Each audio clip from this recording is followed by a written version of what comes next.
Rebecca Manning felt the weight in her stomach shift again as her phone lit up for the 8th time in under an hour. Mom, the screen read, just like the last 7 missed calls. She stared at it from across her small kitchen table, unmoving, as if ignoring it long enough might dissolve it into nothing. But the knot inside her only tightened. Outside the window, December in Portland wore its usual gray, cold, drizzly, and quiet. Inside, her tiny studio apartment smelled faintly of instant coffee and rosemary oil, a scent she used to calm herself. And today, she needed it more than ever. She picked up her coffee, now lukewarm, and sat down. Her fingers hesitated before unlocking the screen. 7 missed calls, all from her mother, Debbie. There was a time when Rebecca would have called back immediately, would have apologized for being busy, would have asked if everything was okay, would have listened as her mother layered guilt into every sentence like it was a family recipe. But not this year. Not anymore. At 28, Rebecca was finally living on her own terms. She had landed a full-time copywriting position at a local ad agency 6 months ago. Tough hours, tighter deadlines, but it paid the rent. More importantly, it gave her back something she hadn't had in years: her time. No more running errands for her parents. No more last-minute babysitting because you don't have kids, so it's easier for you. No more guilt obligations masquerading as love. Still, she picked up the phone. You finally picked up. Her mother's voice chimed in without greeting, edged with faux concern and real impatience. I've been calling you all morning. I was at work, Mom, Rebecca lied. She had seen the calls an hour earlier, but just couldn't bring herself to deal with the drama yet. A pause. Then, so, what are your plans for Christmas? Rebecca blinked. Same as always, I guess. I'll drive down Christmas morning and be back in the evening. Oh, her mom said, her voice dropping an octave into that syrupy register Rebecca had learned to dread. Well, this year is going to be a little different. There it was. Debbie launched into it like it was the most wonderful idea anyone had ever heard. Your Aunt Sandra and I planned something amazing. We're all going on a Caribbean cruise. 10 days, sunshine, cocktails, the whole family. Rebecca sat up straight. Wait, what? All of us are going, Debbie said breezily. It's Sandra's idea, really. But we all agreed it would be good to escape the cold this year. It's from the 24th through New Year's. Rebecca's heart sank. And me? A pause. Well, you'll have a slightly different role. Rebecca's stomach clenched again. What role? You'll be watching Nicole, Chris, and Alex, her mother replied, like it was the most natural thing in the world. They're too young for a cruise, and they love you. Plus, you're so good with kids. Rebecca's hand tightened around her mug. You want me to take care of an 11-year-old, an 8-year-old, and a 4-year-old for over a week, while the rest of you party on a beach? Don't say it like that, Debbie tooted. You get along with them. And it's not like you have your own children. This will be good experience for you. The audacity struck Rebecca like a slap. Mom, I have my own life. I made plans with friends. I have deadlines to meet. You never even asked me. But it's for the family. Besides, the tickets are non-refundable, Debbie said, as though Rebecca's own schedule was nothing more than an unfortunate inconvenience. Rebecca's voice turned cold. When exactly were you planning to tell me? Or did you just assume I'd be grateful to be used again? Rebecca, don't be dramatic. You've always been the responsible one. We didn't think you'd say no. You've always done what's best for everyone else. I'm not a child anymore, she replied firmly. And I'm saying no. There was a pause, a rare, dangerous pause on the other end. Rebecca, don't just think about yourself, Debbie finally said, her voice hardening. This is supposed to be a special time for the whole family. Rebecca let the silence stretch, then answered slowly, except for me. Everyone else gets a vacation. I get a job I didn't ask for. Her mother's voice now snapped.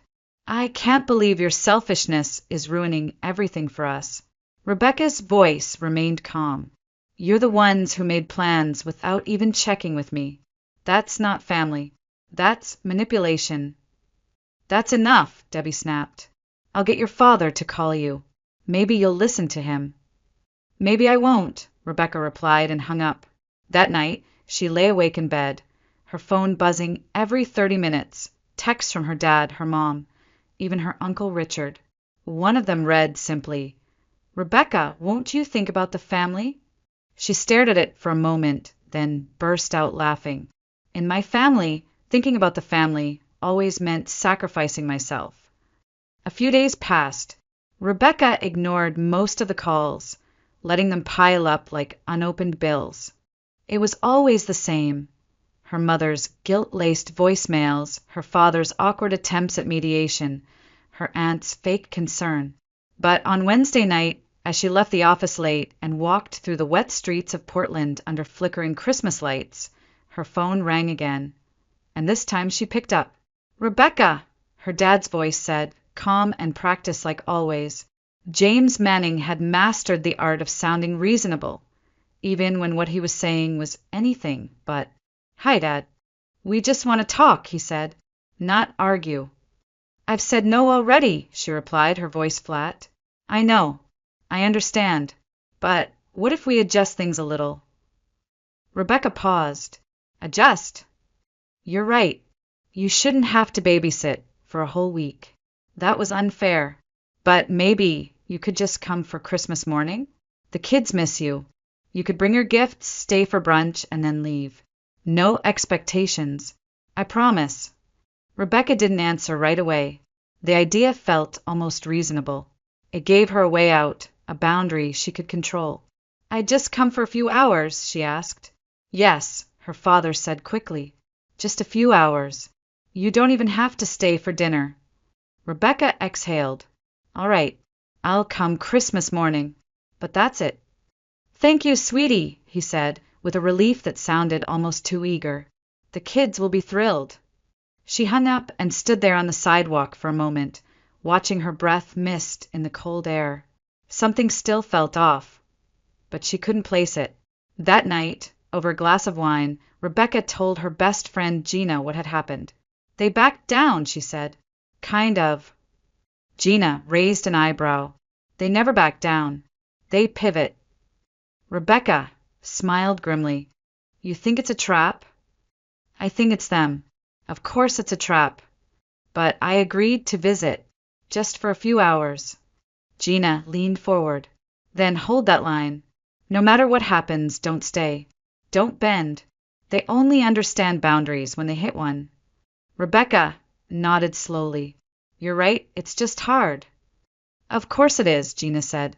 "They're your family. That's why they know exactly where to press." On Christmas Eve, Rebecca finished wrapping gifts late into the night. She had carefully picked something for each child, a new box set of fantasy novels for Nicole, a complex Lego spaceship for Chris, and a plush dragon for little Alex. He had pointed it out months ago at a store, and she remembered.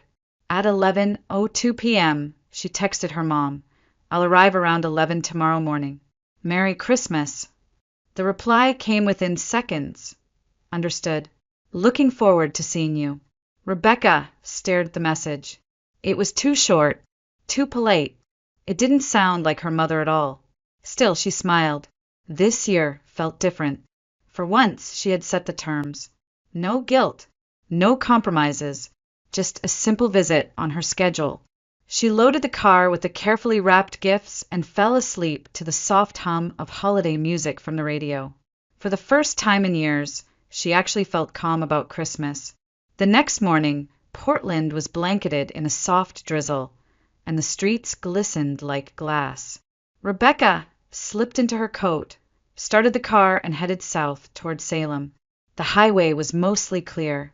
Christmas songs played gently as she hummed along and tapped her fingers on the steering wheel. Today will be good, she told herself. A short visit, hand out the presents, smile for the kids, and then back home. She pulled into the familiar driveway at 10:59 a.m. The house looked festive. Garlands on the porch, a wreath on the door, and lights blinking from inside. But something was wrong.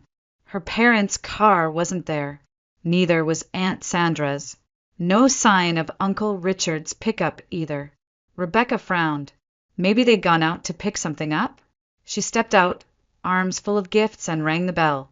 Tiny footsteps echoed from within. The door swung open, and there stood Nicole, beaming. "Rebecca! You came!" Rebecca's face softened. "Of course I did. Merry Christmas, sweetie." Nicole hugged her, then grabbed one of the bags. "Come in.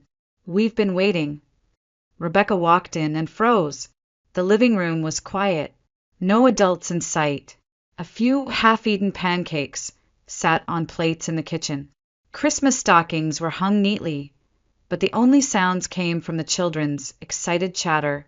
"Where is everyone?" Rebecca asked slowly. Nicole blinked. "They left." Rebecca crouched to her level. "Left where?"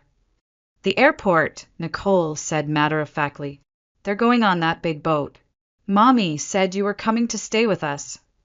Rebecca's heart dropped. Chris and Alex ran out from the hallway, hugging her legs.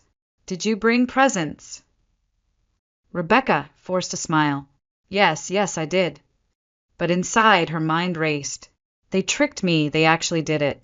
On the kitchen table sat a folded sheet of paper. Rebecca walked over and unfolded it with trembling hands. "To Rebecca. We left on the 9 a.m. flight. We prepared breakfast. There's a week's worth of meals in the fridge.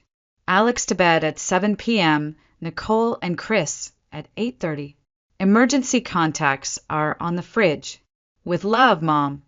Rebecca stood there, the note in one hand, the other clenched at her side.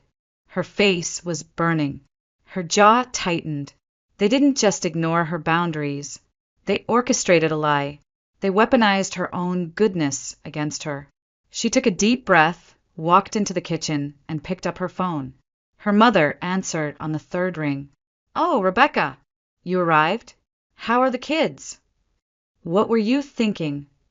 Rebecca asked, her voice low, trembling with fury. "Now, don't start. How could you do this to me? After I said no." "Calm down, honey.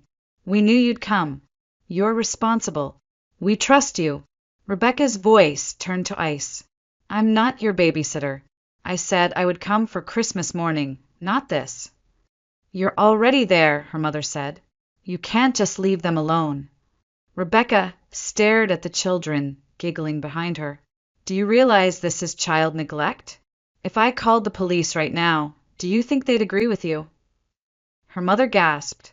"You wouldn't try me," Rebecca said. "You have 1 hour.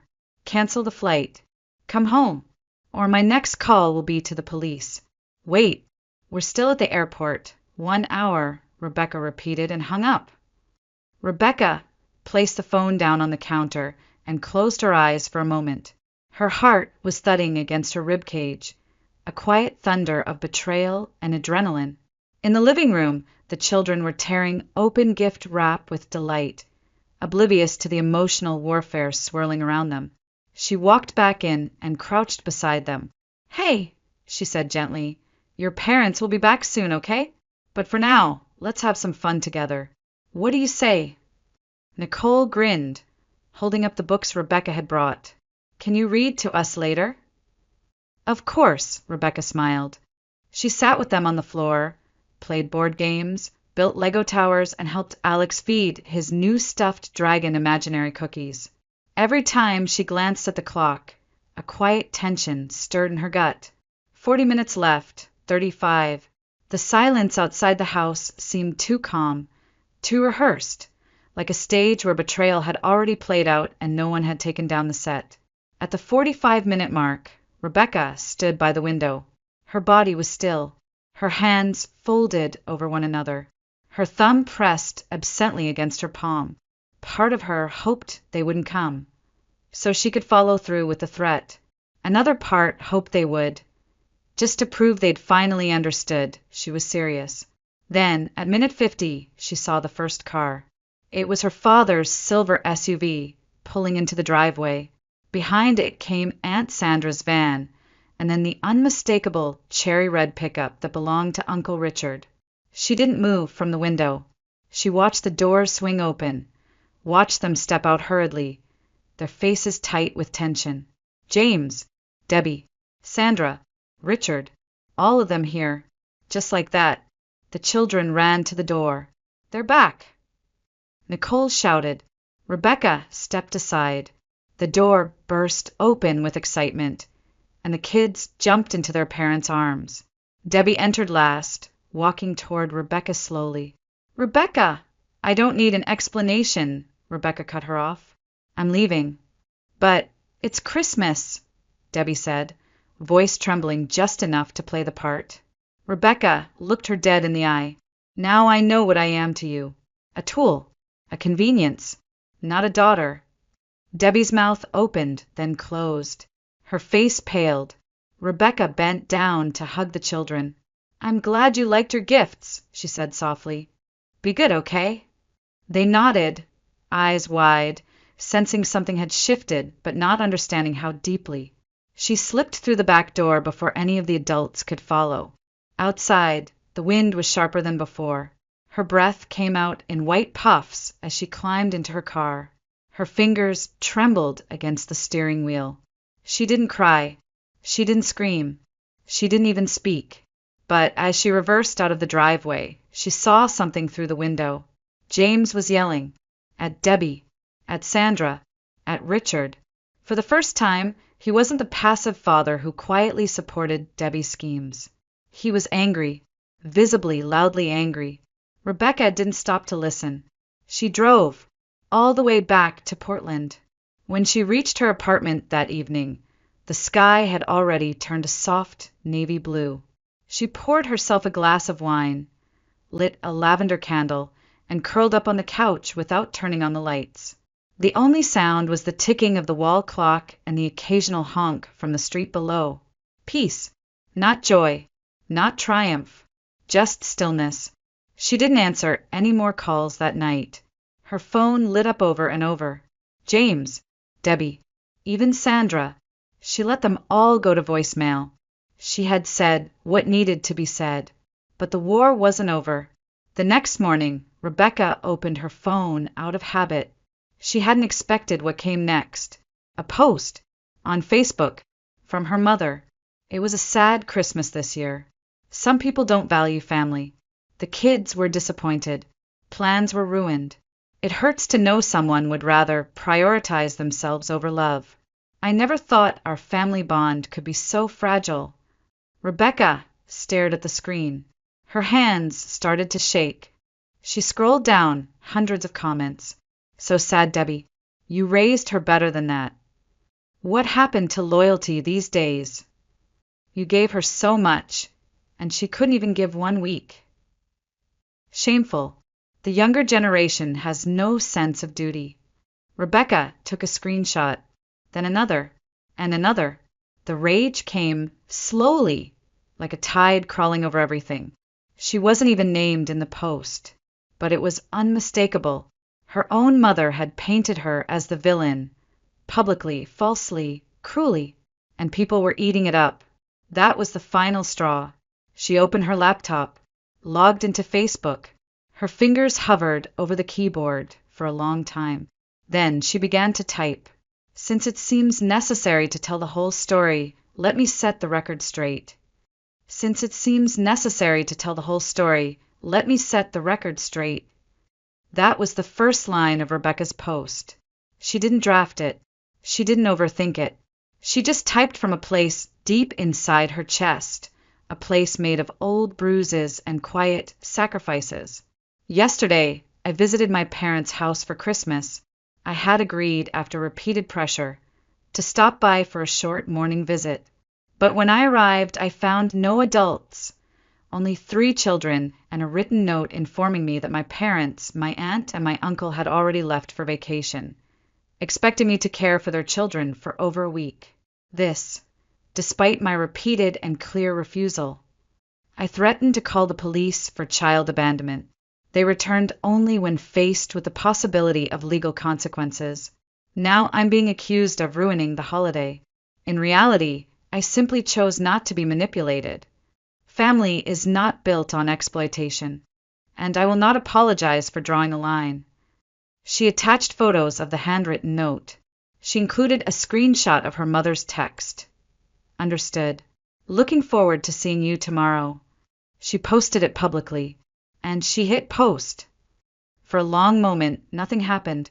Then, Gina commented, "You did the right thing." Then came another message, and another, from co-workers, from distant cousins, from strangers. Then came the shares. Within an hour, the post had over 300 reactions. That night, it had over 1,000. By morning, it had been shared to private groups, women's forums, parenting communities, even Reddit. Some people left short comments. "You are not alone." "My sister did this to me once. Never again." "Blood doesn't equal respect." Others wrote paragraphs, full stories of Christmases ruined, of being the responsible one, of years spent putting everyone else first, until they broke. Rebecca sat on her couch, her knees tucked beneath her, reading comment after comment, overwhelmed by the outpouring of solidarity. And then, something she hadn't expected, a comment from her grandfather. "Rebecca, can you give me a call when you have a moment? We need to talk." Her fingers trembled slightly. She clicked into the comment. It was public. Everyone could see that he had spoken up. Moments later, her grandmother commented as well. "Debbie, James, Sandra, Richard, I am deeply disappointed. You owe Rebecca an apology. Publicly." Rebecca gasped softly. Her grandparents, her father's parents, had always been quiet observers. Kind, gentle, but rarely involved in the family drama. But this time they had chosen a side, and it was hers. She called her grandfather immediately. "Rebecca," he answered, voice warm but firm. "That was rough." "Yeah," she whispered. "I didn't know what else to do." "I spoke to your grandmother," he said. "We agree. Your mother's behavior, and that of Sandra and Richard, was unacceptable. You were treated like a servant. It's been going on for too long." "They're making me out to be the villain," she said quietly, "and people are listening." "They're wrong," Frank Manning replied. "You did what none of them had the courage to do. You stood up." A few minutes later, her grandmother called too. Then a cousin she hadn't spoken to in years.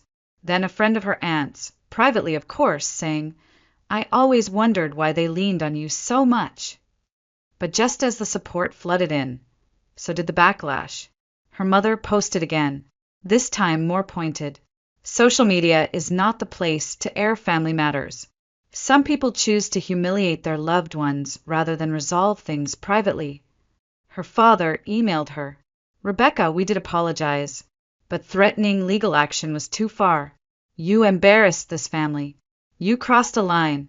Sandra and Richard posted passive-aggressive quotes about entitlement and the death of respect. Then came the private messages from cousins she hadn't heard from in years. "Why are you doing this? You've always been so quiet. This doesn't seem like you. You're blowing everything out of proportion." Rebecca didn't respond. Instead, she turned off her phone, logged off her accounts, and sat in silence. She didn't cry. She didn't feel sorry. She just felt hollow, and also free. The next morning, Gina called. "Rebecca, your post is everywhere." Rebecca rubbed her eyes. "What do you mean, everywhere?" Some blogs picked it up. Screenshots are on Twitter. People are sharing it as a story about setting boundaries. "You've gone viral." Rebecca blinked. "I didn't want to go viral." "I know," Gina said softly, "but sometimes the truth doesn't ask for permission. It just resonates." That afternoon, as she sat drinking tea and reading messages from strangers, another notification arrived. A new post from her mother. "I want to clarify my previous message. It was written in anger and did not reflect the full story. My daughter Rebecca was placed in an unfair position. My husband, my brother-in-law, and I made assumptions. We did not respect her boundaries. Her reaction was justified. "I sincerely apologize." Rebecca stared at the screen, speechless. A public apology. From her mother. Unthinkable. But just as quickly as hope flickered, her phone buzzed again. A text. From Grandpa Frank. "Debbie and I talked. Her apology is a start, but it's not enough. This has gone on for too long. Rebecca, I think we should explore legal options. Not to punish, but to protect." Rebecca froze. Legal options? She had barely recovered from the emotional damage. And now this? But then she opened her inbox. An email.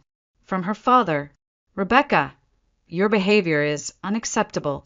Publicly threatening to call the police was immature and extreme. Your actions embarrass the family. We will no longer be inviting you to future gatherings." Her jaw clenched. So that's what the apology had been. Not remorse. Just damage control. She picked up the phone and called her grandfather. "Grandpa," she said, her voice tight. "Dad just emailed me. He's still blaming me." There was silence on the line. Then, "This is harassment. It's time you speak to a lawyer." Rebecca nodded slowly.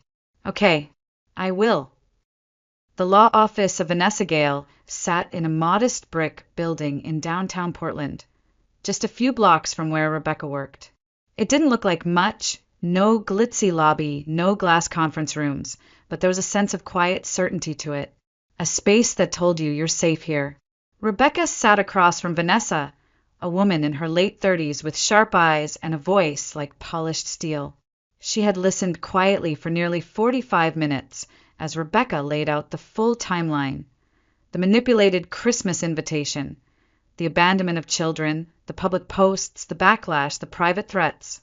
When Rebecca finished, her voice dry and worn, Vanessa folded her hands. "Ms. Manning," she began calmly, "this is not just a messy family drama. What you've described is emotional exploitation, public defamation, and digital harassment.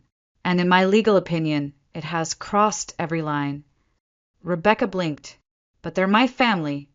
Vanessa didn't flinch. "That doesn't exempt them from consequences." Rebecca looked down at her hands. "Should I really sue my own parents?" Vanessa leaned forward slightly. "This isn't about punishment. It's about protection. If you don't draw a legal boundary now, they'll continue. Maybe not tomorrow, maybe not next Christmas, but it will come back. Because people like this, they don't stop when you ask. They stop when you make them." Rebecca didn't answer. Not yet. So Vanessa continued. "The public post from your mother implies false behavior. Combined with her status in the PDA and community organizations, it carries weight, reputation-wise. That's defamation. The pressure to accept childcare after a clear refusal, and the strategic manipulation to trap you inside that situation, that's coercive. And the repeated messaging, the email from your father excluding you from the family, harassment." Rebecca sat in silence for a long while. Then she said, "Let's start with a warning letter, just to see if they take it seriously." Vanessa nodded. "We'll draft it today. I'll list every action taken against you. If they don't respond appropriately, we escalate." Within 48 hours, the letter was sent, certified, signed, and undeniable. Rebecca hoped it would be enough. It wasn't. The reply came not from a lawyer, but from her father. Another email. "Rebecca, we saw your letter. This is ridiculous. We already apologized publicly. If you go forward with this, it will destroy our family permanently. We're not the villains here. You are. You embarrassed us. You escalated. We will not tolerate being slandered by our own daughter." That night, Rebecca brought the email to Vanessa. Vanessa read it slowly, carefully. Then she looked up. "This is gaslighting in written form," she said. "And now that you've formally warned them and they've responded with further blame and denial, we move forward." Rebecca nodded, lips pressed tight. "File it," she said. "We sue." In the following days, paperwork was filed, statements were drafted, and Rebecca was prepared for the emotional toll that was coming. But nothing could have prepared her for the silence. The family didn't respond publicly anymore. They stopped commenting, stopped posting. Even the flying monkeys, the cousins, the family friends went quiet. But Rebecca's inbox stayed full. Support from strangers, from other daughters, from women in their 30s and 50s and 70s who had carried the same burden for decades but never spoken aloud. Your courage helped me confront my own mother. I thought I was crazy. Now I know I was just controlled. I wish I had drawn a line years ago, like you did. Rebecca cried, quietly reading them, not because of the pain, but because of the recognition. 3 weeks later, the court date arrived. Inside the courtroom, everything looked so ordinary, wood paneling, dull carpeting, a flickering overhead light. But to Rebecca, it felt like standing on a cliff. Her lawyer presented everything: the pattern of emotional control, the screenshots, the messages, the public backlash. The testimony from her grandparents was particularly damning. Rebecca has always been expected to sacrifice for the rest of the family, her grandfather said steadily. Since she was a child, they treated her like help, not like a daughter. And this Christmas was just the latest betrayal. The judge listened silently for over an hour. Then he looked up. The actions of Debbie Manning, James Manning, Sandra Miller, and Richard Miller constituted a sustained emotional campaign of coercion, neglect, and harassment. The court finds that Ms. Rebecca Manning suffered reputational damage, emotional distress, and social alienation as a direct result of these actions. He continued, family relationships do not justify exploitation. They do not override consent, and they do not exempt cruelty. Rebecca's breath caught. She had won. The verdict rippled like a silent explosion through the entire family tree. Debbie was forced to resign from the PDA board. Public pressure had mounted after the court decision was posted online. Parents in the community no longer trusted her. Not with children, not with leadership, not with anything. The polished suburban image she had curated over the years, gone, shattered in a week.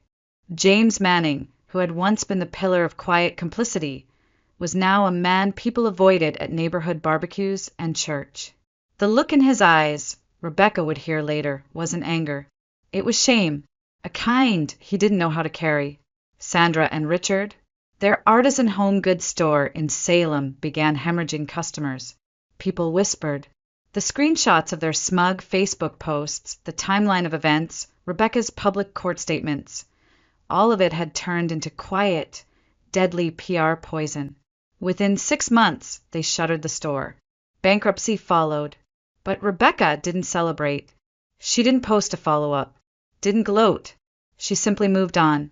Her agency promoted her in March, creative lead for a regional campaign. Her salary nearly doubled.